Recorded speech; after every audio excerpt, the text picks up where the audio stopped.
Hallelujah.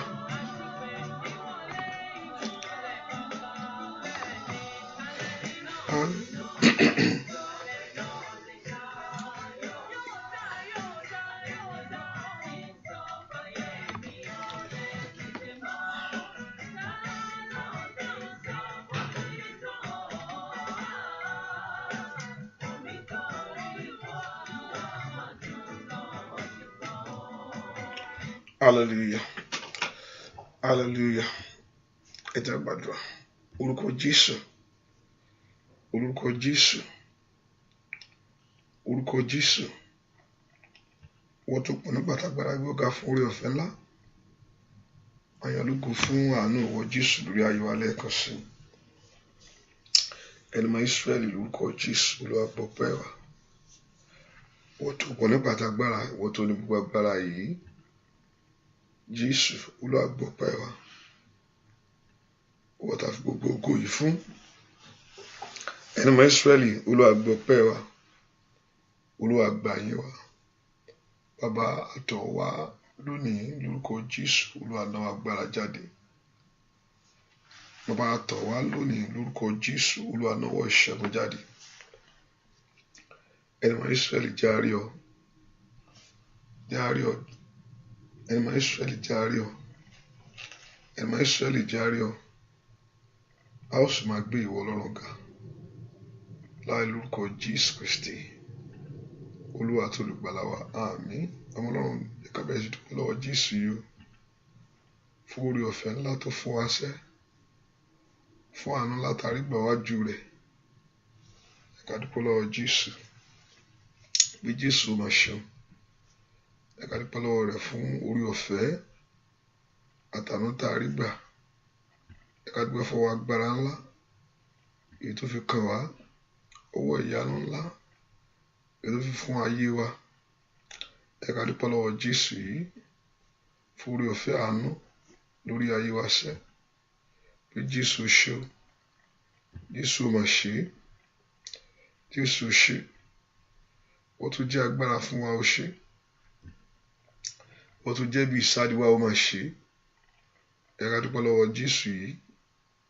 Kábíyèsí rẹ̀ ó ṣe o. Kábíyèsí rẹ̀ ó ṣe o. Kábíyèsí rẹ̀ ó ṣe o. Ọlọ́run mi ó máa ṣe. Dúpẹ́ lọ́wọ́ Jésù yìí fún orí ọ̀fẹ́ ńlá àtọwọ́ agbára rẹ̀. Dúpẹ́ lọ́wọ́ Jésù yìí fún àánú ńlá àtàbò rẹ̀. Olúwa máa ṣeun. Dúpẹ́ lọ́wọ́ rẹ̀ sẹ́. Ẹ̀ka dúpẹ́ lọ́wọ́ Ọlọ́run yìí. Ọlọ́run mi ó máa ṣe o. Ọlọ́run mi ó máa ṣe o. Ọlọ́run mi ó máa ṣe o. Ẹ̀ka dúpẹ́ lọ́wọ́ Jésù yìí bí Jésù ṣe. Ọlọ́run mi ó máa ṣe o. Ọlọ́run mo yìn ọ́ fún ohun tó ń ṣe nínú ilé mi, tó ń ṣe nínú ayé mi gbogbo. Ẹ̀ka dúpẹ́ lọ́wọ́ rẹ̀ pé Jésù ṣe. Jésù ṣe o. Ìwọ tó jẹ́ agbára fún mi, ìwọ tó jẹ́ bí ìsádi fún mi, ìwọ tó jẹ́ bí ààbò mi. O ṣe lórí ayé mi. O ṣe lórí ilé mi gbogbo. O ṣe inú ọ̀nà mi gbogbo. Ẹ̀ka dúpẹ́ lọ́wọ́ Ọlọ́run yìí. Ìwọ bá tó ń bá mi ṣe. Ìwọ tó bá tó ń gbé èrò wá láyé. Dúpẹ́ lọ́wọ́ rẹ̀ sẹ́. Kábíyèsí ó ṣe. Alágbára jùlọ mo yìn ọ́. Alágbára jùlọ mo yìn ọ́. Alágbára jùlọ mo yìn ọ́. Aláàbò Góṣẹ́nì mo yìn ọ́. Olùpamọ́, olùdásí. Ẹ̀ka dúpẹ́ lọ́wọ́ Jésù yìí fún ohun tó ń ṣe. Jésù mi ó máa ṣe o. Ọlọ́run mi ó ṣe o. Ọlọ́run mi ó ṣe o. Ọlọ́run mi ó máa ṣe. Ẹlẹ́dàá mi ó máa ṣe. Ìwọ tó wà pẹ̀lú mi. Ọba tí ò fi àwọn tiẹ̀ sílẹ̀. Ọba tí ò fi àwọn tiẹ̀ sílẹ̀. Ọba tí ò fi àwọn tiẹ̀ sílẹ̀. Òun náà ni mo fẹ́ kó dúpẹ́ lọ́wọ́ rẹ̀. Ọba tí ò fi àwọn tiẹ̀ sílẹ̀. Òun náà mo fẹ́ kó gbéga. Ọba tí ò fi àwọn tiẹ̀ sílẹ̀. Òun náà mo fẹ́ kó yìn lógo. Jésù ṣe o. Ọlọ́run mi ó máa ṣe o. Alágbára ńlá ó ṣe. Onífẹ̀ẹ́ jùlọ ó máa ṣe. onífẹ̀ẹ́ jùlọ ó mà ṣe. Dúpẹ́ ò dúpẹ́ lọ́wọ́ Ọlọ́run. Ẹ ká dúpẹ́ lọ́wọ́ Jésù yìí. Bá tó fìfẹ́ rẹ̀ rà ọ́ padà. Bá tó fìfẹ́ rẹ̀ rà ayé rẹ̀ padà. Bá tó fìfẹ́ rẹ̀ rà ayé ọmọ rẹ̀ padà. Dúpẹ́ lọ́wọ́ rẹ̀ bàbá. Kó dúpẹ́ lọ́wọ́ rẹ̀ màmá. Dúpẹ́ lọ́wọ́ Jésù yìí. Ó jẹ́ bí ìsádi agbára, ibi ààbò tó nípọn. Ẹ jẹ́ ká dúpẹ́ lọ́wọ́ Ọlọ́run. Bá tó jẹ́ bí ààbò, ibi ìsádi ńlá fún mi. Ibi ààbò mi. Dúpẹ́ lọ́wọ́ Jésù yìí. Olúwa mo yìn ọ́. Olúwa mo gbé ọ ga. Olúwa mo fi gbogbo ògo fún ọ. Olúwa mo fi gbogbo ọlá fún ọ. Olúwa mo fi gbogbo ìyìn fún ọ. Jésù mi ò ṣé o. Jésù mi mo yìn ọ́. Jésù mo gbé ọ ga lónìí. Fún oore ọ̀fẹ́ àánú ìwọ Ọlọ́run. Fún oore ààbò ìwọ Ọlọ́run. Fún ìpamọ́ ìwọ Ọlọ́run. Fún gbogbo tó ń ṣe inú ayé mi. Ẹni mọ́ Ísírẹ́lì ó ṣé. Ẹni mọ́ Ísírẹ́lì ó ṣé. Ẹni mọ́ Ísírẹ́lì mo yìn ọ́. Ẹni mọ́ Ísírẹ́lì mo gbé ọ ga. Dúpẹ́ lọ́wọ́ rẹ̀ sẹ́. Dúpẹ́ lọ́wọ́ Jésù. Dúpẹ́ lọ́wọ́ Ọlọ́run yìí. Dúpẹ́ lẹ́yìn tó pọ̀ nípa àtàgbára. Dúpẹ́ lọ́wọ́ Ọlọ́run yìí. Kó dúpẹ́ lọ tọkàntọkàn níwájú rẹ̀ ni. Bá tó fi àánú ńlá gbà ọ́. Bá tó fi àánú ńlá kó ọ yọ. Ọlọ́run mi ò ṣé. Ọlọ́run mi ò ṣé. Dúpẹ́ lọ́wọ́ Ọlọ́run mo gbé ọ ga. Ẹ ká gbèsè ká yìn. Yìn lórí ọmọ rẹ ni. Lórí aya rẹ ni mo fẹ́ kó yìn. Lórí ilé rẹ mo fẹ́ kó yìn. Lórí ọ̀nà rẹ mo fẹ́ kó yìn. Jésù ò ṣé. Jésù ò ṣé. Olùgbàlà ò ṣé. Jésù ò ṣé. Jésù ò ṣé. Olùgbàlà ó mà ṣe. Kábíyèsí ò ṣé. A yìn ọ́ fún oore ọ̀fẹ́ ńlá. A yìn ọ́ fún àánú ńlá. Dúpẹ́ lọ́wọ́ Ọlọ́run yìí. Ọ̀rọ̀ mi tọ́pẹ́. Ọ̀rọ̀ mi tọ́pẹ́ o. Ọ̀rọ̀ mi tọ́pẹ́ láyé. Ọ̀rọ̀ mi tọ́pẹ́ o. Ọ̀rọ̀ mi tọ́pẹ́ o. Ọ̀rọ̀ mi tọ́pẹ́ o. Ọ̀rọ̀ mi tọ́pẹ́ o. Ọ̀rọ̀ mi tọ́pẹ́. Ọ̀rọ̀ mi tọ́pẹ́ o. Lórí ọmọ rẹ ni. Ọ̀rọ̀ mi tọ́pẹ́ o. Lórí ilé rẹ mo wí. Ọ̀rọ̀ mi tọ́pẹ́ o. Ọ̀rọ̀ mi tọ́pẹ́ láyé. Ọ̀rọ̀ mi tọ́pẹ́ o. Ó di ọtí ìmọ̀lẹ̀ alààyè sẹ́. Ọ̀rọ̀ mi tọ́pẹ́ o. Lórí iṣẹ́ rẹ ni o. Ọ̀rọ̀ mi tọ́pẹ́ o. Lórí ilé rẹ ni mo wí. Ọ̀rọ̀ mi tọ́pẹ́ o. Ọ̀rọ̀ mi tọ́pẹ́ sẹ́.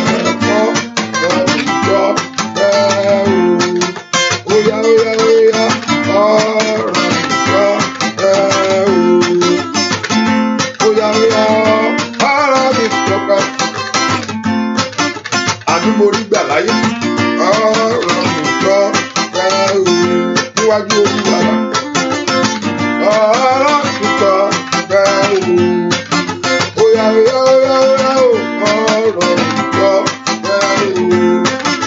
Gbogbo ògo fún sẹ́. Ọ̀rọ̀ mi tọ́pẹ́ o. Gbogbo ìyìn fún sẹ́. Ọ̀rọ̀ mi tọ́pẹ́ o. Bàbá mi mọ́. Ọ̀rọ̀ mi tọ́pẹ́ o. Ó ṣé bàbá mi mọ́. Ọ̀rọ̀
nípa ọ̀rọ̀ ọmọ tọ́pẹ́ ẹni tó ní Jésù béèrè pé ó ní ohun gbogbo ẹni tó ní Jésù ó ní ohun gbogbo ẹni tó ní ó ní ohun gbogbo ẹni tó ní Jésù yìí ẹni tí ò sí ní ó pàdánù ẹni tí ò ní ó ti sọ ohun rere nù. Ẹ kó dúpẹ́ fún ìgbàlà ọkàn rẹ, ẹ ká dúpẹ́ fún ìgbàlà ọkàn wa, ọba tó gbà mí, ọba tí ò jẹ́ ń sọnù. Máa ń sọ wọ́n ní it's just a matter of time everybody will know the truth. Àkókò ni it's just a matter of time ni ẹni tó kú lónìí ó ti mọ ohun tó ń pè ní WhatsApp bẹ́ẹ̀ ni tí ò sí ní Jésù ó ti mọ nǹkan tó ń jẹ́ WhatsApp ńbẹ. Hallelujah. Ó ní èmi ni àjíǹde àti ìyè. Olóhùn ni àjíǹde àti ìyè. So dúpẹ́ kó dúpẹ́ fún pé o mọ̀ ọ́n, orí ọ̀fẹ́ dájú fún ọ. Dúpẹ́ kó dúpẹ́ fún pé o mọ̀ ọ́n, orí ọ̀fẹ́ sì dájú fún ọ. Ká dúpẹ́ lọ́wọ́ Ọlọ́run pé Ọlọ́run mo dúpẹ́ pé mo mọ̀ ọ́, pé orí ọ̀fẹ́ tó dájú fún mi sẹ́, fún àǹfààní ńlá tó jẹ́ rí gbà, fọwọ́ àánú ló fi pè mí, èyí tó fi pè mí jáde ní òkùnkùn. Oh, lift your voice and thank Him. Exalt Him for it. Exalt the Lord. Exalt Jehovah God. Exalt mighty God for it. Lift your voice and appreciate Him. Appreciate the Lord. Appreciate the Lord. Appreciate the Lord. Appreciate Jehovah God. Ọlọ́run fún orí ọ̀fẹ́ ńlá yìí, orí ọ̀fẹ́ tó dájú lórí ayé mi ni. Jésù ṣé o, Jésù ṣé o, Jésù ṣé o, Jésù ṣé o, Jésù ṣé o, Jésù ṣé o, Jésù ṣé o. Kábíyèsí ẹ ṣé o.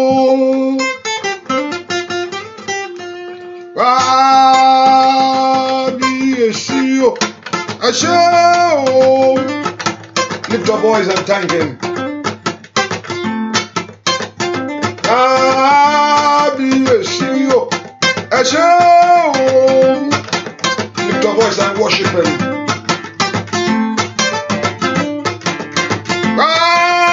Kábíyèsí ẹ ṣé o. Lift your voice and exalt Him. Kábíyèsí ẹ ṣé o. Alágbára gíga, ọba tó pọ̀ nípa tagbára o.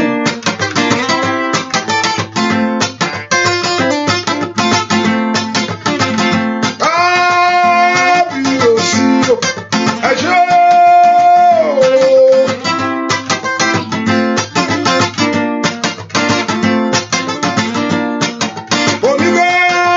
Oníkábíyèsí ẹ ṣé o.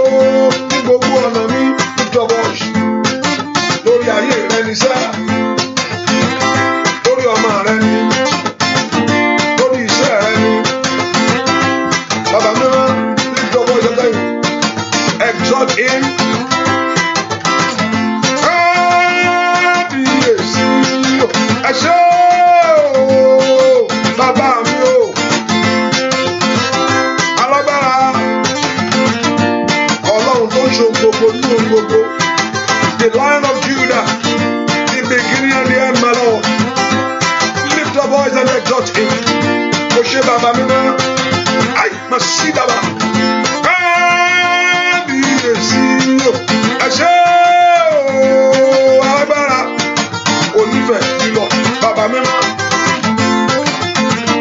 Oníṣẹ́ o, kábíyèsí ẹ ṣé o. Baba Mímọ́ ẹ ṣé o, ẹ ṣé o, ẹ ṣé o. Bóyá ẹ ṣé lórí ayé rẹ o, ẹ ṣé níjọba yìí, ẹ ṣé lórí ayé mi bàbá náà, ẹ ṣé óyá, ẹ ṣé lórí ayé rẹ òwúsọ, ẹ ṣé lórí ọmọ rẹ Oya oya oya oya oya oya oya. Ọlọ́run o. Ẹ ṣé bàbá mímọ́. Oya oya alágbára. Ẹ ṣé bàbá mi. Ẹ ṣé ẹ ṣé ẹ ṣé ẹ ṣé ẹ ṣé ẹ ṣé ẹ ṣé oya oya oya oya. Ẹ ṣé lórí ilé rẹ o. Ẹ ṣé lórí ọmọ rẹ ni. Ẹ ṣé alágbára gíga. Ẹ ṣé oya oya oya. Ẹ ṣé bàbá mímọ́. Lift up all. Ẹ ṣé o. Dúpẹ́ lọ́wọ́ Jésù. Lift your voice and thank him. Praise the Lord. Please, before we go for that, but those I can see my sister, you don't understand. If you please just, if you are still there, just let me know. And also, please keep on reminding me sometime, because sometimes I'm carried away or I close my eyes. I don't know whether you are there. So please, so just to carry you along, just let me do that. I know most of us speak.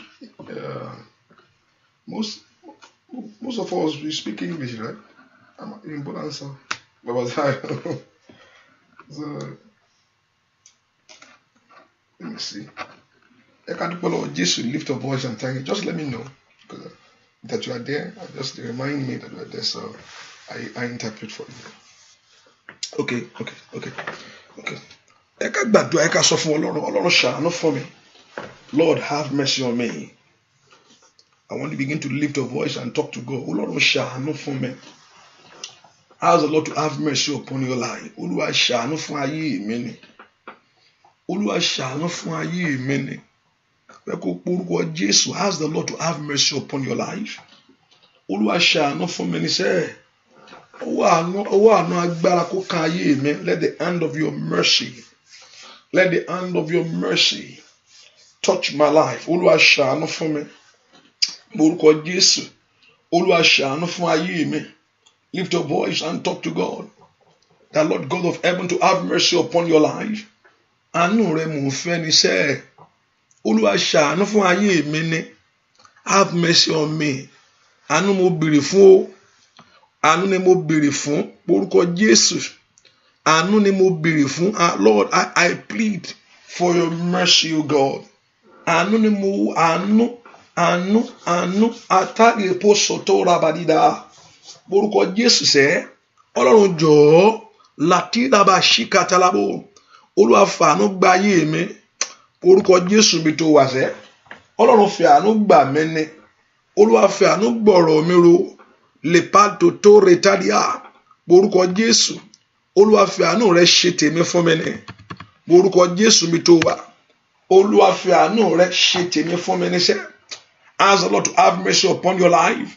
Lord, I look unto you for your mercy. Lord, I look unto you for your mercy.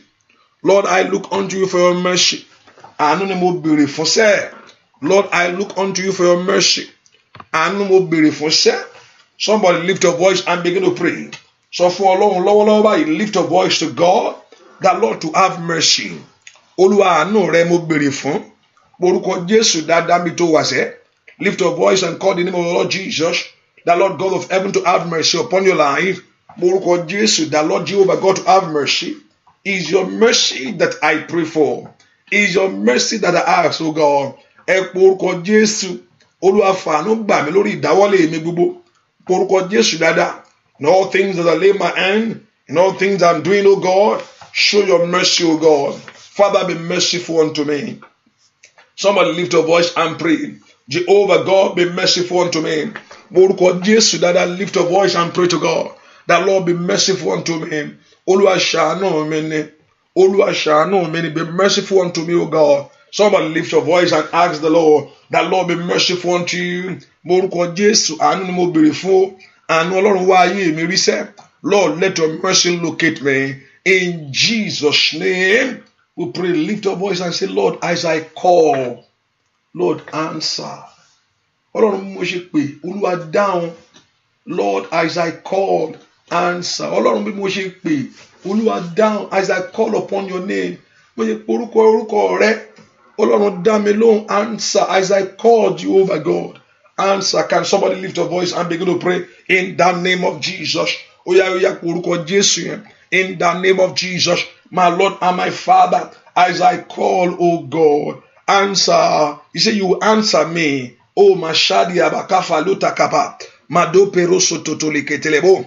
Oya orúkọ Jésù. When I call, Lord, you will answer me. Somebody pray. Masundo Rosatalabakatabo.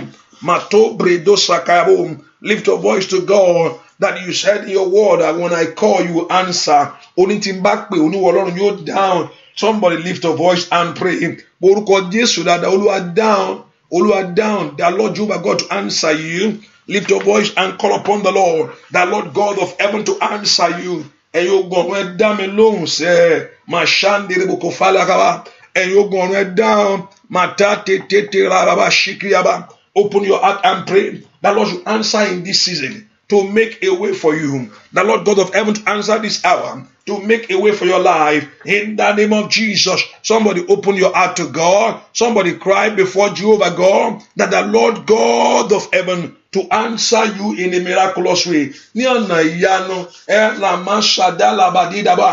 a miraculous way.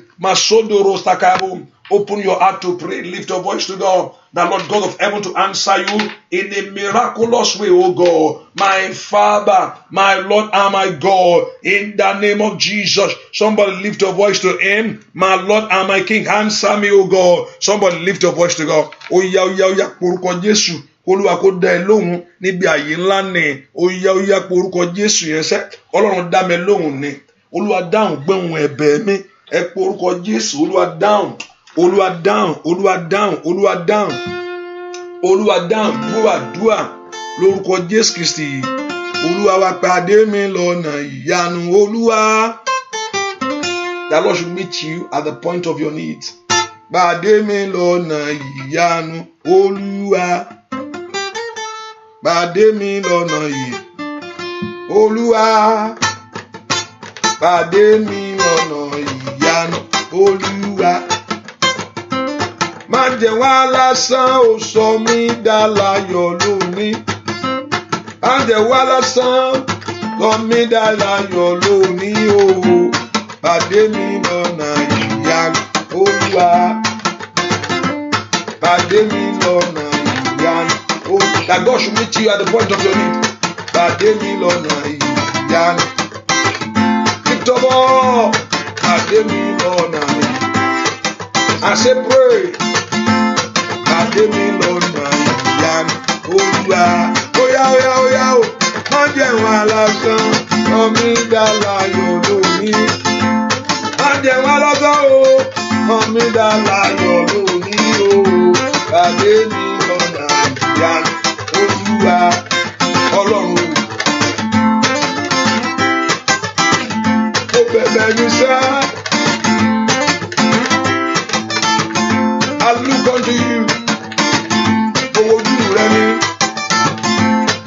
Kankan, Olódùmarè ṣe. Mo fẹ́ ṣeré láyé. Mo fẹ́ gbóhùn ra lọ́ṣẹ́.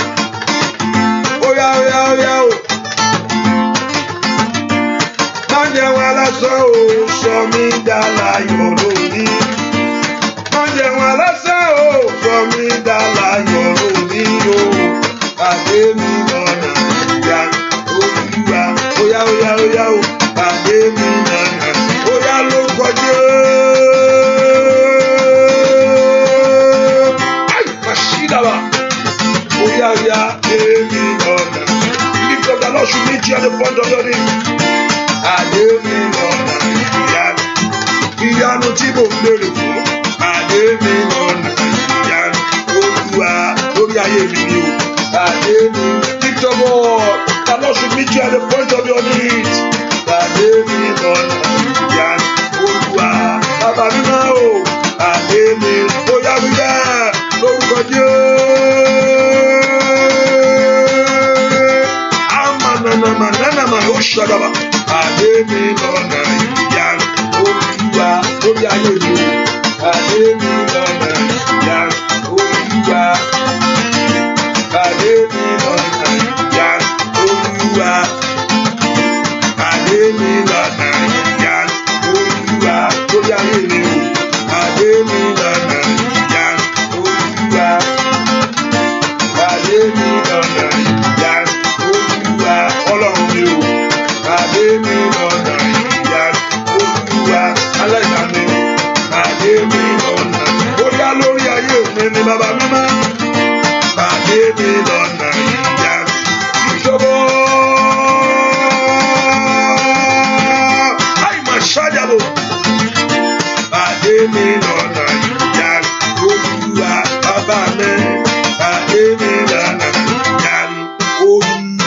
wá. Ẹ porúkọ Jésù. Olúwa pàdé ayé mi. Lord, meet me at the very point of my needs. Lord, meet with me, O God, at the very point. Ọlọ́run pàdé ayé mi. Lord, I want you to meet with me, O God. Olúwa bá mi pàdé, má jẹ́ n wá lásán. Má jẹ́ n gbàgbànú àdúrà. Don't let me pray in vain, O God. Ẹ porúkọ Jésù bí tẹ́ wá sẹ́. Olúwa pàdé mi lọ́nà ìyanu. Olúwa fi ìyanu ṣe, fi ìyanu yanjú ọ̀rọ̀ mi in a miraculous way, O God. In a miraculous way. Olúwa dá mi lóhùn níbi àyè ńlá. Níbi àyè ńlá ni kò dá mi lóhùn. Ìwọ ló ní kí n béèrè, mo béèrè. Ìwọ ló ní kí n kanlẹ̀kùn. Olúwa pàdé ayé mi sẹ́. Ask the Lord to meet you at the point of your need. Somebody lift your voice and pray to God. Mo lérò pé o ń gbàdúrà yẹn bí tó wà sẹ́. Mo orúkọ Jésù sẹ́, lift your voice to God. The Lord God of heaven to meet you at the very point of your need. Olúwa bá mi pàdé ní orúkọ Jésù. Olúwa bá ayé mi pàdé. Ẹ gbàdúrà. Olúwa bá ayé ọmọ mi pàdé. Olúwa bá ọ̀nà mi pàdé. Orúkọ Jésù dáadáa. Oya. Olúwa bá ayé mi pàdé. Somebody lift your voice to God. Ẹ pé orúkọ Jésù dáadáa mi tó mo wà. Oya sọ fún Ọlọ́run. Olúwa bá ayé mi pàdé. Bàtálì bàṣídà bàkátàràbò. Ẹ gbàdúrà. Olúwa bá mi pàdé. Oya sọ fún Jésù yìí. Olúwa bá mi pàdé. Látẹ̀tẹ̀tẹ̀rẹ́bà. Oya pé orúkọ Jésù. Olúwa bá ayé mi pàdé. Olúwa bá ọ̀nà mi pàdé. Meet with me, O God, at the very point of my need. Ẹ gbàdúrà, meet with me, O God, at the very point of my need. Ní orúkọ Jésù, gbọ́ àdúrà lórúkọ Jésù Kristi. Olúwa wá, ẹ orúkọ Jésù, let somebody gbogbo ẹrù tí ayé gbé sí ẹnu ọ̀nà ilé mi. Olúwa bá ń gbé kúrò. Every baggage at your door, the Lord Jehovah God to begin to remove it. Gbogbo ẹrù tí ayé gbé sí ẹnu ọ̀nà ilé mi. Every baggage at your door. Bí kí Ọlọ́run kó mú kúrò. Bẹ́ẹ̀ kó porúkọ Jésù. I want to call the name of Jesus. Every load that is not of God. Gbogbo ẹrù tí ò ń ṣe ti Ọlọ́run. Èyí tí ayé gbé sí ẹnu ọ̀nà ilé mi. Ọlọ́run gbé kúrò. I want to begin to lift your voice to God. The Lord should remove every load that is not of God. Gbogbo ẹrù wo tí ò ń ṣe ti Ọlọ́run. Èyí tí ayé gbé sí ẹnu ọ̀nà ilé mi. Èyí tí ayé gbé sí ẹnu ọ̀nà ìrìn àjò mi. I want to begin to lift your voice. Ohun tó pọ̀ nípa tágbára. Ó yá bẹ̀rẹ̀ sí gbé kúrò. Gbogbo ẹnu ọ̀nà àṣetì. Ó yá gbogbo ẹrù àṣetì àtàmúbọ̀. Take away every baggage. Every load that is not of God. Gbogbo ẹrù tí ò ń ṣe tèmi. Olúwa gbé kúrò nínú ilé mi. Gbogbo ẹrù tí ò ń ṣe tàwọn ọmọ mi. Let God begin to remove the load. Ní orúkọ Jésù. Gbogbo ẹrù tí ò ń ṣe tèmi. Olúwa mú kúrò. Ó yá pé orúkọ Jésù. Every load. Gbogbo ẹrù tí ò ń ṣe tèmi. Olúwa mú kúrò. Gbogbo ẹrù tí ò ń ṣe tèmi. Every load that is not of God. In my life. Gbogbo ẹrù ìtìjú. Gbogbo ẹrù ẹ̀gàn. Ní orúkọ Jésù. Olúwa mú kúrò. Olúwa mú kúrò. Olúwa mú kúrò. Olúwa mú kúrò. Olúwa mú kúrò. Olúwa mú kúrò. Olúwa mú kúrò. Olúwa mú kúrò. Olúwa mú kúrò. Olúwa mú kúrò. Lateri bukofaliaba. Sodiaba kashikaba. Masondoro sikaba. Matoto rekata. Madoko pashita. Lepre de katebo. Ladera baoshara. Gbogbo ẹrù tí ò ń ṣe tèmi. Olúwa mú kúrò. Orúkọ Jésù dáadáa. Gbogbo ẹrù tí ò ń ṣe tèmi. Olúwa mú kúrò. Ní orúkọ Jésù. Gbogbo ẹrù tí ò ń ṣe tèmi. Olúwa mú kúrò. Masande debo kafaliabo. Maside debo kafalia. Madora ba shite debo. Madora ba katalabo. Gbogbo ẹrù tí ò ń ṣe tèmi. Ọlọ́run gbàlà. Olúwa mú kúrò. Ní orúkọ Jésù. Olúwa mú kúrò. Oya. Mashande debo kafaliabo. Gbogbo ẹrù tí ò ń ṣe tèmi. Oya pé orúkọ Jésù dáadáa. Gbogbo ẹrù tí ò ń ṣe tèmi. Every baggage. Every load. Meshende debo kapa. Mazuto tori kelebo. Gbogbo ẹrù tí ò ń ṣe tèmi. Ní ntari debo kafaliabo. Oya moko. Take away the load. Every load of failure. Every baggage that contrary to success. Every baggage that contrary to fulfillment in my life. Gbogbo ẹrù tó lòdì sí ohun rere. Èyí tó lòdì sí ògo. Èyí tí ayé gbé sínú ilé mi. Èyí tí ayé gbé sínú ọ̀nà mi. Ẹ gbàdúrà. Gbọ́ àdúrà lórúkọ Jésù Kristi. Olúwa wa, I'm not going to say more than this. Bá mo ṣe ń gbàdúrà. Bá ṣe ń gbàdúrà mo rí irun. So I'm not going to go further.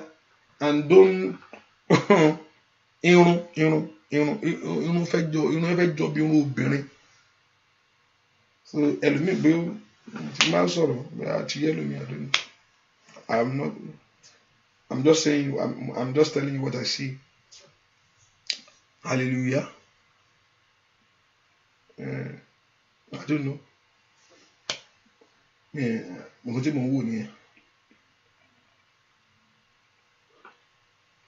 So Ọlọ́run àgbà wa. Hallelujah. Ẹ ká porúkọ Jésù. Gbogbo ẹrù àjèjì. Ètò wọnú ilé mi wá, every strange load in my life. Every strange load. Life of my children. Gbogbo ẹrù tó wọ̀ mí lọ́rùn mọ́lẹ̀. Every load. Father, lift up my load. You know that very thing that bothers your heart. You know that very thing that troubles your heart, that troubles your mind. Mo tó ń dààmú ọkàn rẹ. Mo tó wà ní ọkàn rẹ. Gbogbo ẹrù àjèjì. Gbogbo ẹrù tó wọ̀ mí lọ́rùn. Every load. Olúwa bá ń gbé. Olúwa gbé. Take away the load from me, O God. Olúwa gbé gbogbo ẹrù. Olúwa gbé gbogbo ẹrù ayé mi. Olúwa gbé ẹrù ayé mi. Oya, lift up, open your heart to pray. That Lord should lift up your load. Whatever load that you are carrying, whatever load that's in your life, that weigh your dreams, that weigh your purpose down. Ask the Lord to begin to lift it up right now. In the name of Jesus, somebody lift your voice and pray. That Lord Jehovah God to lift every load. In the name of Jesus. Father, take away the loads. Mashadi Bokafala Paruka. Porko Jesu dada. Olúwa gbé gbogbo ẹrù ìtìjú. Every load of failure. Every load of stagnancy. Every load of disappointment. Porko Jesu. Olúwa gbé ẹrù ayé mi kúrò. Olúwa gbé kúrò. Olúwa gbé kúrò. Olúwa gbé kúrò. Olúwa gbé kúrò. Olúwa gbé kúrò. Open your heart to pray. Lift your voice to God. My Lord and my Father. Gbogbo ẹrù ayé mi sẹ́. Olúwa gbé kúrò. Take it away, O God. Take it away, O God. Take it away, O God. Take it away, O God. Take it away, O God. In Jesus' name, we pray. Ẹ ká sọ fún Ọlọ́run. Ọ̀nà ayé mi má jẹ́ ó yí ọ̀tá mi mọ́. Olúwa ọ̀nà mi má jẹ́, Lord, that your enemy will not understand your way anymore. Ọlọ́run ọ̀nà ayé mi má jẹ́ ó yí ọ̀tá mi mọ́. Lọ́jọ́ ọ̀tá mi, ọ̀nà mi má jẹ́ ó yí that, because sometimes when enemy know where you are going, they know what you want to do. But because of that, they begin to block, they begin to hinder, they begin to do all kind of stuff. But when you are doing things and your enemy don't understand anymore, tọ́ọ̀nà rẹ̀ ò bá yí ọ̀tá rẹ̀ mọ́. Bó ṣe ń gbà wá kọ́ rẹ̀ gbogbo ẹ̀ ń já sí ìyanu ni. When those enemy want to kill the king, they want to kill that king, and they discover that they don't understand how the king is doing it. They will stay in one place to ambush him, and the man of God, the king, because of the man of God was there to be able to tell him, okay, don't go this area this time. So in their council, and they begin to determine who is revealing our secret to the king, because we have planned, we know that he's coming on this area, but we discover that by the time he's going to another area, ọ̀nà tó máa gbàre o, àwọn ò lọ mú mọ́ àwọn ò fọ́ gímọ lórí ibi tó wà yẹn. Ọlọ́run á ṣe kó lọ gbàgbọ́ mi kí ọ̀nà rẹ ò bá ti yí ọ̀tá rẹ mọ́, ojú tí ọ̀tá rẹ nìyẹn. Ẹ porúkọ Jésù, ọ̀nà mi má jẹ́ ó yí ọ̀tá mi mọ́. Lord, lo tatalaba katayabo satayabo, matori bakatalaba sikilebo. Ọ̀nà ayé mi má jẹ́ ó yí ọ̀tá mi mọ́. Porúkọ Jésù sẹ́, ọ̀nà mi moshondo rabakatabo. Ẹ porúkọ Jésù, ọ̀nà ayé mi má jẹ́ ó yí ọ̀tá mi mọ́. Don't let them understand it no more. Olúwa dìde wọn rú, Olúwa bà mọ́ wọn jẹ́. Olúwa scatter their thoughts, Olúwa dìde wọn rú, Olúwa bà ìmọ̀ wọn jẹ́. Let God of heaven Mosondo Roshitiabo Matori Abakafali Katabo ọ̀nà mi má jò yí ọ̀tá mi mọ́. Bí mo ṣe máa ṣe o má jò yé mọ́. Bí mo ṣe máa rí ṣe má jò yé mọ́. Má jò yí ọ̀tá mi mọ́. Lift your voice and pray that as from today, that your enemy will not understand. They will not have the knowledge of your life. Ní orúkọ Jésù, that your enemy will not have the knowledge of your life. Ẹ pọ orúkọ Jésù. Ọ̀nà ayé mi má jò yí ọ̀tá mi mọ́. Ẹ pọ orúkọ Jésù dáadáa mi tẹ wà ní. Ọ̀nà mi ò gbúdọ̀ yí wọn mọ́ o. Ọ̀nà ọmọ mi ò gbúdọ̀ yí wọn. Bí mo ṣe máa ṣe, bí mo ṣe máa lù yọ. Orúkọ Jésù àní bó ṣe máa ṣe, bó ṣe máa lù yọ. Màá ṣe tètèlé bó kaba. Bí mo ṣe máa ṣe, bí mo ṣe máa lù yọ. Ó màá sọ tòtò lábá. Agbára Ọlọ́run pọ̀. Agbára Ọlọ́run pọ̀ ó bà mí. Ó lànà sórí òkun. Owó. Ó yá. Agbára Ọlọ́run pọ̀. Agbára Ọlọ́run pọ̀. Ó lànà sórí òkun. Owó ìjẹ́kù. Agbára Ọlọ́run pọ̀. Ó lànà sórí òkun. Ó yá. Agbára Ọlọ́run pọ̀. Agbára Ọlọ́run pọ̀. Ó lànà sórí òkun. Owó ìjẹ́kù. Remove Jericho. Agbára Ọlọ́run pọ̀. Agbára Ọlọ́run pọ̀. Ó lànà sórí òkun. Owó ìjẹ́kù. Óyá. Agbára Ọlọ́run pọ̀. Àmín. Agbára Ọlọ́run pọ̀. Ó lànà sórí òkun. Owó ìjẹ́kù. Gbogbo Jericho ayé rẹ̀ wò. Ó máa wó. Every Jericho of your life. Everything in your life like a wall of Jericho. Begin to fall in the name of Jesus. Agbára Ọlọ́run pọ̀. Agbára Ọlọ́run pọ̀. Ó lànà sórí owó ìjẹ́kù. Óyá. Agbára Ọlọ́run pọ̀. Agbára Ọlọ́run pọ̀. Ó lànà sórí owó ìjẹ́kù. Lórí ayé rẹ̀ wò. Every Jericho of your life. Owó orúkọ Jésù.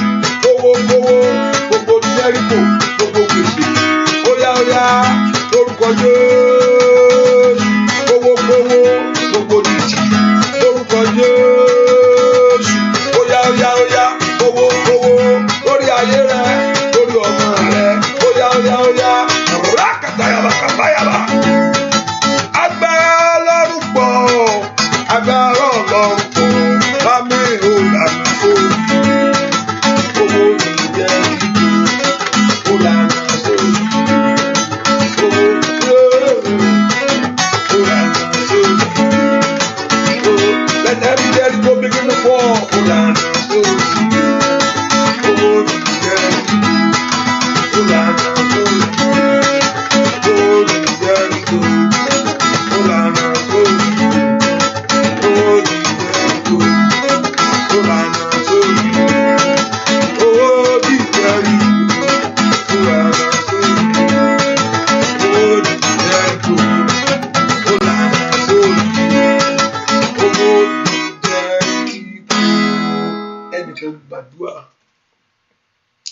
Sọ fún Ọlọ́run, lift your voice and talk to God. Ohun tí ayé fi ti ayé mi mọ́lé, ohun tí ayé gbé dí mi, whatever thing that the enemy have used it to block you, to block your life. Ohun tí mo tún rí, there's also like a shelf, like a safe, like full of fire. And also pray concerning your file. Somebody also pray for concerning your file. Gbàdúrà lórí file yẹn. Ọlọ́run jẹ́ kí n rí àánú gbà. Ohun tí ayé gbé dí mi, I don't know what it is. Ohun tí ayé gbé dí ayé mi, whatever the enemy is using to block your way. ohun tí ayé gbé dí ọ̀nà mi Olúwa bá ń gbé kúrò. Ìwọ àpáta ìdìgbòlù ńlá, ìwọ àpáta ìdìgbòlù, bá ń gbé ohun tí ayé gbé dí ọ̀nà mi kúrò. Ẹ pe orúkọ Jésù. Ohun tí ayé gbé dí ọ̀nà mi, ohun tí ayé gbé dí mi, ohun tí ayé gbé dí ọ̀nà mi, to whatever the enemy used to block your way, to block your blessing. Ẹ pe orúkọ Jésù dáadáa. Màṣáǹdìrì boko fálì kátólà kàtàyàbò. Ẹ pe orúkọ Jésù. Ohun tí ayé gbé dí ọ̀nà mi. O màṣáta labatekere bó kàpáyàbò. Orúkọ Jésù dáadáa. Ohun tí ayé gbé dí ọ̀nà mi. Ó yá pe orúkọ Jésù sẹ́. Ohun tí ayé gbé dí ọ̀nà ayé mi. Ó yá ó yá ó yá ó yá ó yá ó yá. Orúkọ Jésù mọ̀ṣọ́ndèrè kátàlábò sátà. Ohun tí ayé gbé dí ọ̀nà mi. Orúkọ Jésù. Ohun tí ayé gbé dí ọ̀nà mi. Mọ̀ṣándèrè kátàkáfàlẹ̀. Orúkọ Jésù dáadáa. Ohun tí ayé gbé dí ọ̀nà mi. Màṣẹ́ndèrè bùkàfàlì kátàyà. Ohun tí ayé gbé dí ọ̀nà mi. Orúkọ Jésù, the Lord begin to remove it. Whatever the enemy is using to block your blessing, to block your life, to block your glory, ẹ gbàdúrà. Ohun tí ayé gbé dí ọ̀nà ayé mi, ohun tí ayé gbé dí ìṣeré mi. Somebody lift your voice to God.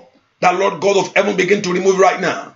Olúwa mú kúrò, Olúwa gbé kúrò, Olúwa gbé kúrò, Olúwa gbé kúrò, Olúwa gbé kúrò, Olúwa gbé kúrò. Then Lord, let ask the Lord to begin to remove it. Remove it this very year.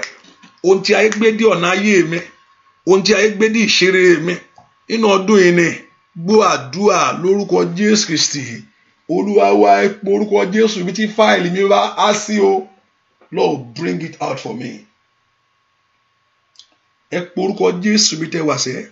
Ọlọ́run, níbi tí fáìlì mi, ibi tó bá á sí, Ọlọ́run bá mi wá jáde. Bá mi wá. Ọlọ́run mi bá mi wá. Bá mi wá. Ọlọ́run mi bá mi wá. Ògo ayé mi o, tọ́ta ti rí malẹ̀. Ògo iṣẹ́ mi o. Ọlọ́run gbé fáìlì ẹ jáde fún ẹ, ẹnìkan gbàdúrà o. The Lord should bring out your file. Sọ fún Ọlọ́run kọ́lọ́run kó gbé fáìlì jáde. The Lord should bring out your file. Ibi tó bá wà, the Lord should bring out your file. Ọlọ́run mi, bàbá bá mi wá rí o. Ọlọ́run mi, bàbá bá mi wá rí o. Ògo ayé mi o, lọ́tà ti rí malẹ̀. Ògo iṣẹ́ mi o, lọ́tà ti rí malẹ̀. Óyá óyá óyá, Ọlọ́run mi, bàbá bá mi wá rí o. Ẹlẹ́dàá mi, bàbá bá mi wá rí o. Óyá, ògo ayé mi o, lọ́tà ti rí malẹ̀. Ògo ilé mi o, lọ́tà ti rí malẹ̀. The Lord should bring out your fire. In the name of Jesus. Ọlọ́run mi o, Ọlọ́run mi, bàbá bá mi wá rí o. Ọlọ́run mi, bàbá bá mi wá rí sẹ́. O iṣẹ́ mi o, lọ́tà ti rí malẹ̀. O ilé mi o, lọ́tà ti rí malẹ̀. Óyá óyá o, bàbá mi rán. Bring out my fire. Lift your voice and talk to God. Óyá óyá. Ai masida wa kia no popo. Óyá óyá óyá óyá o. Ọlọ́run mi, bàbá bá mi wá rí o. Ọlọ́run mi, bàbá bá mi wá rí o. Óyá, ògo iṣẹ́ mi o, lọ́tà ti rí malẹ̀.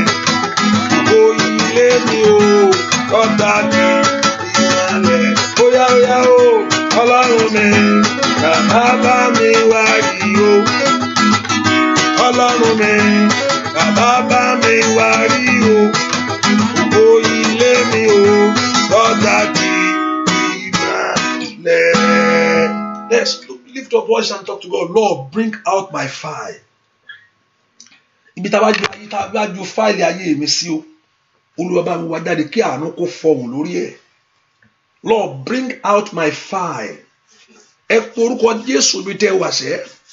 Ọlọ́run tó pọ̀ nípa àti agbára. Bring out my file. Ẹ porúkọ Jésù. Màṣẹ́ni lè buka fáìlì pásítà táyàbò. Ẹ porúkọ Jésù. Lord, bring out my file. Minister life to it, O God. Wá jáde mi tí ayé fi sí. Ọlọ́run bá ń gbé fáìlì jáde mi tí ayé gbé sí. Ẹ̀yin ogun ọ̀run ẹ gbé jáde. Ẹ̀yin ogun ọ̀run ẹ gbé jáde. Ask the Lord to bring out your file. Ibi tá a bá fi fáìlì mi sí o.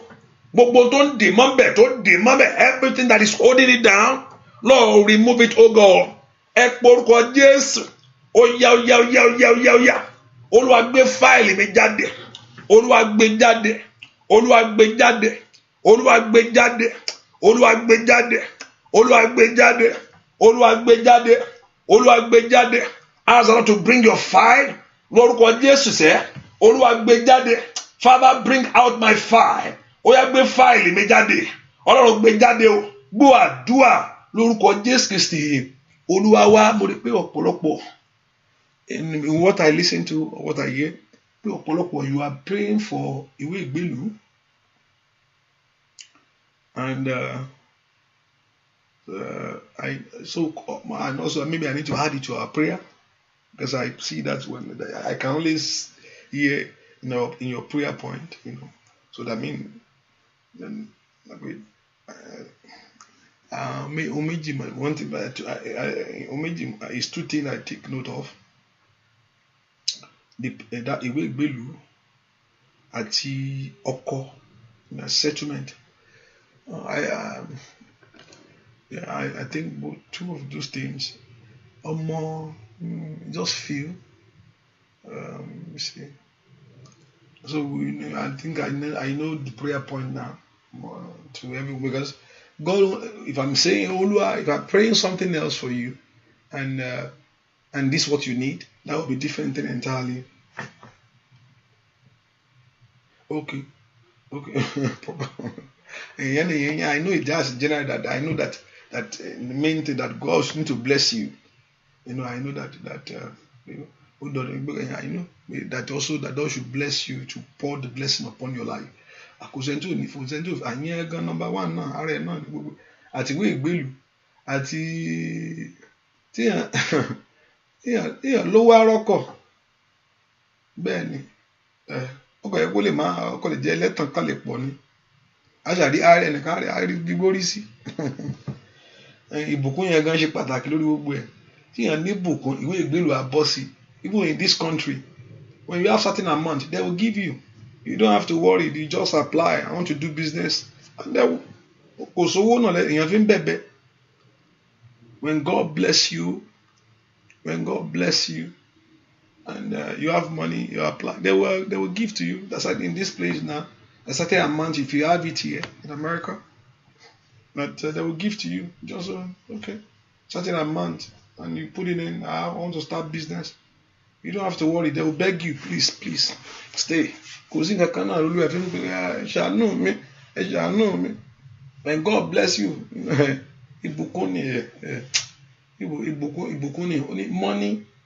money, the answer to all things. Down fún gbogbo. Kíni kò down fún? Ó down fún gbogbo. But account ṣe bọ̀gì. The money, they look at in your account, they see the money there, and they'll be begging you. They will want to start a business. I'm here. Okay, this amount, I will employ your people here. Then what am I begging? So I'm going. No, don't go. What about we giving you this? Kò sí nǹkan kan náà. I'm a lolly. Go. Because wọ́n mọ̀ pé kò sí ìbùkún yẹn náà ṣe pàtàkì. Kọ́lọ́run kó ya ìbùkún lu ayé yín. Ẹ̀rù lé náà ló ń bá yẹn. Pẹ̀lú ẹ̀wò náà lé náà pé kò sí nǹkan kan. Ẹni tó wá gbé lóyìnbó, if you live in overseas, and I know that if you don't have a way of coming out of the country, ìrònú yẹn máa ń pọ̀ gan lọ́pọ̀lọpọ̀. Ìrònú ni o. I went there like I went to Nigeria many years ago, and for like 3 months I was there for 3 months. For that 3 months, and Olúwa ló sọ pé lọ síbẹ̀ for 3 months. I was there for that 3 months. And kó tó di the second, the third, maybe I will travel the next day. Mi lè sùn, mo ṣe lajú rẹ̀ kí lè mọ́ kí n túlẹ̀ ni. I can't wait, kí lè mọ́ eré tètè. For just 3 months. For just 3 months I was there. So ẹni tó wá lọ, imagine ẹni tó wá lọ tí ò wá lè jáde. So I know the intents of if you are praying for your papers and you live in overseas for a long time, and you live there, if you are there 3 years, 5 years, or more than that. So I know the value of having it. Even though if you have money in Nigeria and you have traveled before, could it be? You just want to go out, to refresh yourself. Because our government wà ńbẹ̀, àwọn ò bá wọn rò, àmọ̀rí ò bá kú lọ tí wọn, èwo ló kàn, kàn jẹ́ kówó jẹ. Hallelujah. They don't care about life. We are the one ìwọ ni NEPA ara rẹ pẹ̀lú generator, ìwọ ni water corporation ara rẹ pẹ̀lú bọ́ọ̀. Kí ló ti wá kù? Hospital nada àwọn èèyàn máa kú ṣojú àwọn èèyàn báyìí, gbogbo èèyàn máa kọjá ní what a country. Àwọn èèyàn máa kú, ẹlẹ́mìí máa kú, gbogbo èèyàn máa wéé ẹ̀jẹ̀ kan gbé kan mínísítà sí, ẹ máa wo ni kò yàn jọyọ̀ lójú, ṣé ìlú wa nù? Àfikọ́ lọ ń ṣàánú. Ẹ ká pe orúkọ Jésù. Ọlọ́run yanjú ọ̀rọ̀ mi sẹ́, settle my case, oh God. Olúwa yanjú ọ̀rọ̀ ayé mi sẹ́. Olúwa yanjú ọ̀rọ̀ mi. Messiah, Lord, settle my case. When God settle your very case, you'll be happy. When God settle your case, you'll be happy. When God settle your life, you'll be happy. Olúwa yanjú ẹ̀, ó mọ tí mo fẹ́. Má jẹ́ n jìyà. Olúwa yanjú ọ̀rọ̀ mi. Ta mo fẹ́ bá sọ, ìwọ mo mà ní. Ta mo fẹ́ fọ̀rọ̀ ayé mi lọ bí òun ṣe wọ. Àfiwọ́ ló lè yanjú rẹ̀ sẹ́. Ask the Lord to settle your case. Olúwa yanjú ọ̀rọ̀ mi ní ọdún yìí. Olúwa yanjú ọ̀rọ̀ mi. I don't know that very thing. I don't know that very thing that you are praying for. Olúwa yanjú rẹ̀. Gbogbo agbára ìdíwọ́ lórí ọ̀rọ̀ ayé mi o. Every hindrance is upon my life. Gbogbo ìdíwọ́ lórí ọ̀rọ̀ ayé mi. Tàtàlì bá tó kọ́ palo sátẹ́lẹ̀ abakatayabo. Wọ́n ìdíwọ́ lórí ọ̀rọ̀ ayé mi o. Ó yá porúkọ Jésù sẹ́. Olúwa yanjú ọ̀rọ̀ ayé mi. Ìwọ ìdíwọ́ lórí ìrìn àjò mi ó yẹ parẹ́. Every hindrance, every obstacle that's in my life. Ìwọ ìdíwọ́, ìwọ ìdènà, ìwọ ìdààmú, ìwọ wàhálà, ó yẹ jáde. Watalia, Masalia, wa ila kafiru kusuri katelia, madope rosa tekapa. In Jesus' name we pray. Oya. Orúkọ Jésù, Olúwa mú kúrò ní ayé mi. Oya. Bó àbáwọn kan bẹ òun ò fẹ́ láyé mi mọ́. Àbáwọn kan bẹ òun ò fẹ́ láyé mi mọ́. Bá mi mú kúrò, Jésù á lágbára. Bá mi mú kúrò, Jésù á dá mi láre. Oya wá, báwọn kan bẹ òun ò fẹ́ láyé mi mọ́. Àbáwọn kan bẹ òun ò fẹ́ láyé mi mọ́. Bá mi mú kúrò, Jésù ó lódodo. Bàbá mi ò bá mi mú kúrò, Jésù á dá mi láre. Lórí ayé rẹ̀ o. Lórí ọ̀rọ̀ rẹ̀ mò ń sọ sẹ́. Ó ṣàánú ayé rẹ̀ mi sẹ́. Àbáwọn kan bẹ òun ò fẹ́ láyé mi mọ́. Àbáwọn kan bẹ òun ò fẹ́ láyé mi mọ́. Bá mi mú kúrò, Jésù ó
Olúwa mú kúrò.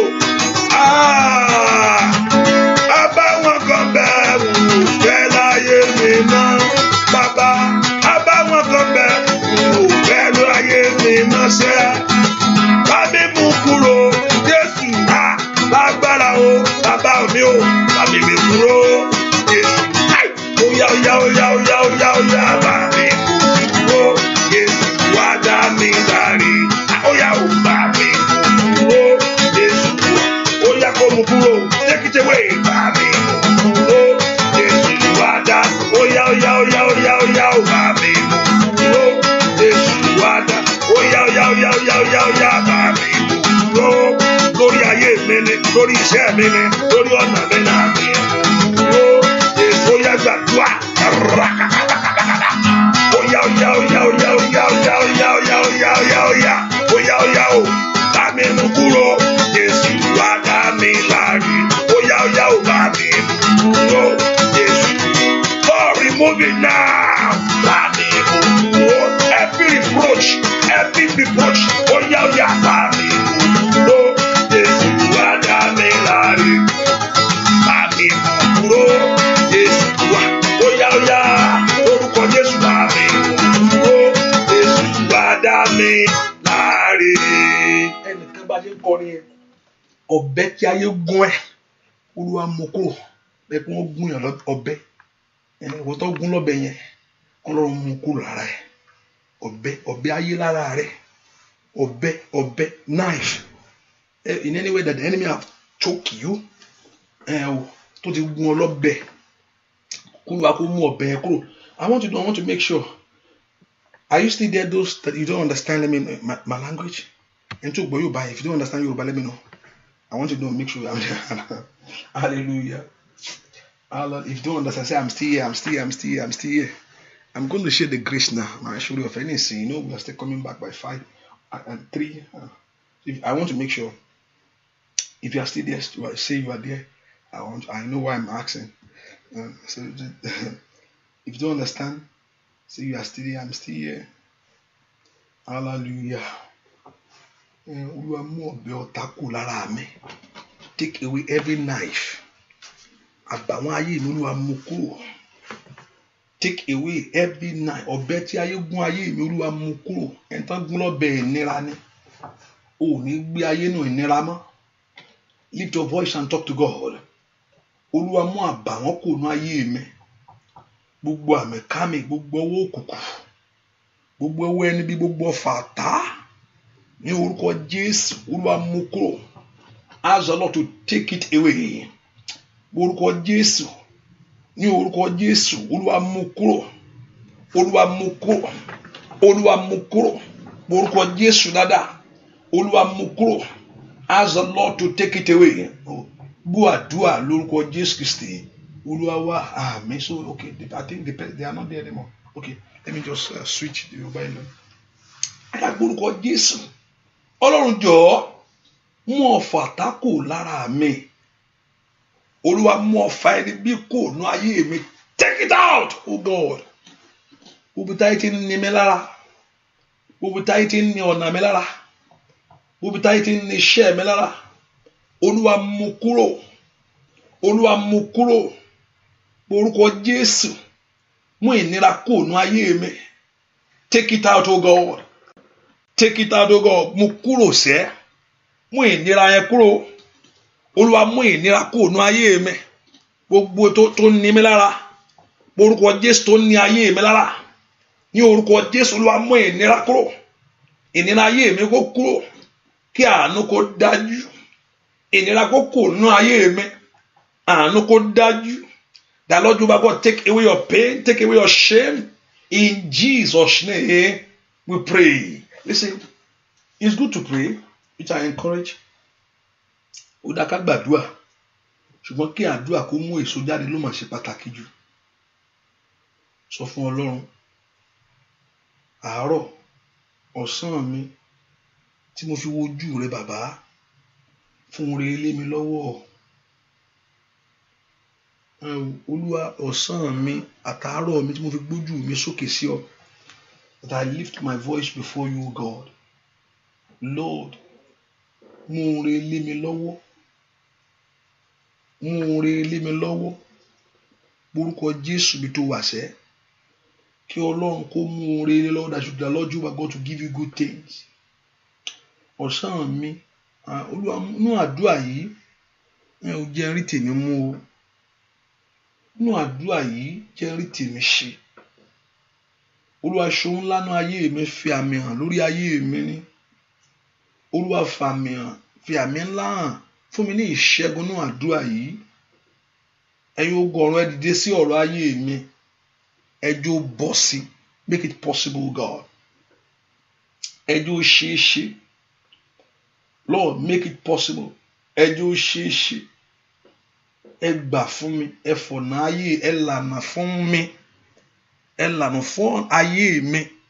Bẹ́ẹ̀ ni ó sì rí láì lórúkọ Jésù Kristi Olúwa wa, àmín. Mo gbàdúrà fún ẹ̀bẹ̀ yín, all your requests before the Lord. Ohun tẹ́ ń béèrè níwájú Olúwa kó Olúwa kó ṣe fún yín. Ohun tẹ́ kan ilẹ̀kùn rẹ̀ kó ṣí. Ohun tẹ́ wojú Olúwa fún kó Olúwa kó dáhùn. Àánú kó dájú. Kọ́lọ́run kó daṣọ àṣírí bò yín, ojú ò mà ní tì yín. Bẹ́ẹ̀ ni ó sì rí láì lórúkọ Jésù Kristi Olúwa wa. Mo ya omi ẹ símọ́ kó Olúwa kó yà símọ́. Agbá àjíǹde kó wọnú omi ẹ lọ. Kó omi ẹ kó gba agbára Ọlọ́run. Kí ìyanu kó ṣẹlẹ̀. Gbogbo ẹni tá ti fáìlì ẹ̀ mọ́lé kó Olúwa gbé fáìlì ẹ̀ jáde. Wọ́n tó ń wáwé ìgbélú ìyanu kó ṣẹlẹ̀ kó Olúwa kó kọ ọmọ ẹ ṣe. Ẹni tó máa ràn án lọ́wọ́ kó wá kánkán. Ẹ̀yin tẹ́ ń gbàdúrà fún ọmọ kọ́lọ́run kó fún yín lọ́mọ. Ẹ̀yin tẹ́ ń gbàdúrà fún ọkọ kọ́lọ́run kó fún yín. Ẹ̀yin tẹ́ ń gbàdúrà fún ìwòsàn Olúwa kó ṣe. Ohun tẹ́ gbè níwájú Olúwa kó Olúwa kó dáhùn. Ẹ̀yin tẹ́ ń gbàdúrà fún iṣẹ́ kó Olúwa kó ṣe. Ní orúkọ Jésù ìyanu kó ṣẹlẹ̀. Ẹ̀bẹ̀ yín wájú Olúwa kó Olúwa kó gbọ́. Ìyanu yín kó bú jáde láì lórúkọ Jésù Kristi Olúwa wa, àmín, àmín, àmín lórúkọ Jésù. Hallelujah. Praise the Lord. We all know I'm not going to take much of our time. So we are coming back by 3 English section, and also we are coming back by 5, and that's for today. And from tomorrow, which is Sunday, we anoint ourselves for 3 days. So for 3 days now, tomorrow, Monday, and Tuesday, and the Lord your God will bless us. So let's go. Come back by 3 and be back by 5. My time. God bless you. Bye bye. 3, 5.